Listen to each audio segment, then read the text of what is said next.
Hello everyone, क्या आप लोग भी यूपीएससी 2023 की तैयारी कर रहे हैं और आप लोगों को अभी तक सीसेट के नाम से डर लग रहा है? अगर आपको सीसेट से डर लग रहा है तो आप एक बार हमें ज़रूर फॉलो करें, क्योंकि दोस्तों आज के वीडियो में हम लोग क्या करेंगे, सीसेट के अंतर्गत आने वाले एक इम्पॉर्टेंट टॉपिक जिसे हम लोग मैथ्स कहते हैं, गणित की दुनिया में आज हम लोग प्रवेश करेंगे और देखेंगे कि सीसेट के अंतर्गत पूछे जाने वाले जो प्रश्न है उसको हम लोग कैसे चुटकी बजाते हुए सॉल्व करेंगे, बिल्कुल आसान भाषा में। मुझे उम्मीद ही नहीं, पूर्ण विश्वास है कि आज से पहले जो भी बच्चे मैथ्स नहीं पढ़े हैं उनको भी समझ में आएगा, ये मेरी गारंटी है ना। और ये क्वेश्चन एक दिन नहीं, ऐसा वीडियो एक दिन नहीं आएगा, ऐसा वीडियो आपको लगातार मिलते रहेगा जब तक कि आपका एग्जाम नहीं हो जाता है। तब तक हम लोग क्या करेंगे, एक वीडियो में 2 क्वेश्चन को हम लोग सॉल्व करने की कोशिश करेंगे और ये प्रीवियस ईयर में पूछे जाने वाले क्वेश्चन होंगे, है ना। तो चलिए स्टार्ट करते हैं। आप लोगों को डिस्प्ले पे दिख रहा होगा एक प्रश्न, अगर आप लोग इसका जवाब जानते हैं तो आप हमारे कमेंट बॉक्स में ज़रूर बताएंगे। सबसे पहले बनाने का तरीका होता है कि किसी भी प्रश्न को आप कम से कम 2 बार जरूर पढ़ें। पढ़ने के बाद आप उसको कॉन्सेप्ट क्लियर करें कि प्रश्न पूछा क्या जा रहा है ना।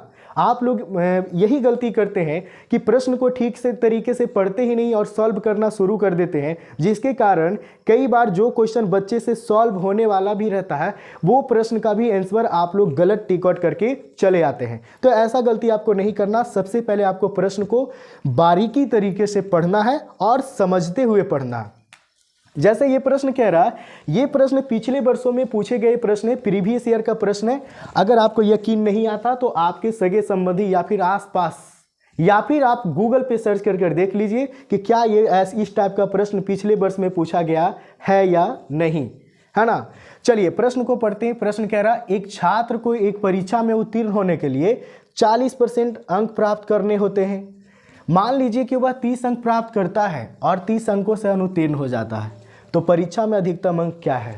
ये प्रश्न पूछा जा रहा है। इसको हम अपनी लैंग्वेज में समझाते हैं। क्या कह रहा कि एक परीक्षा हुआ, है ना, परीक्षा होगा, आप लोगों को भी होगा परीक्षा, हमारा भी परीक्षा हुआ।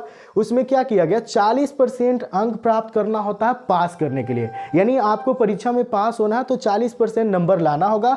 लेकिन क्या करता है, एक बच्चा है जो 30 अंक लाता है और वो 30 अंकों से फेल हो जाता है, अनुत्तीर्ण हो जाता है, अर्थात फेल हो जाता है। तो परीक्षा में अधिकतम अंक क्या है? यही प्रश्न तो आपसे किया गया है, आसानी से सॉल्व होगा। सबसे पहले आपको इसे सॉल्व करने के लिए क्या करना होगा, क्या क्वेश्चन कह रहा है कि 40% अंक प्राप्त करना होता पास होने के लिए, यानी पासिंग मार्क क्या है, 40% है। लेकिन आपको आया कितना है, 30 नंबर आया है। कितने नंबर से फेल है, 30 नंबर से। तो इधर ये पास का परसेंटेज है। तो इक्वेशन आप पढ़े होंगे, तो इक्वेशन का मतलब होता है दोनों पक्ष इक्वल होना, अर्थात दोनों पक्ष बराबर होना। तो इधर 40% पासिंग मार्क है, तो इधर भी आपको पास वाले ही नंबर लिखना होगा। 30 नंबर लाता है और 30 नंबर से फेल हो जाता है, हमने इसको 30 नंबर देकर पास कर दिए, है ना। अर्थात इसको हम इस प्रकार से लिख सकते हैं कि 40% का वैल्यू है, 30 और 30 को जोड़ेंगे 60 आ गया।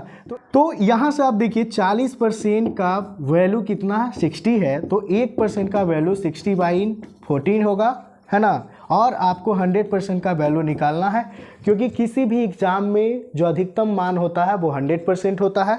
तो 100% का वैल्यू आप निकालेंगे तो 60/40 और गुना में आपको करना है 100 करना है। ये 0 से 0 कैंसिल हो गया, 25 से 4 से कटेगा 125 और 25 को जब 6 से मल्टीप्लाई करेंगे टोटल 150 आएगा। अर्थात अधिकतम जो अंक है वो कितना है दोस्तों, 150 है।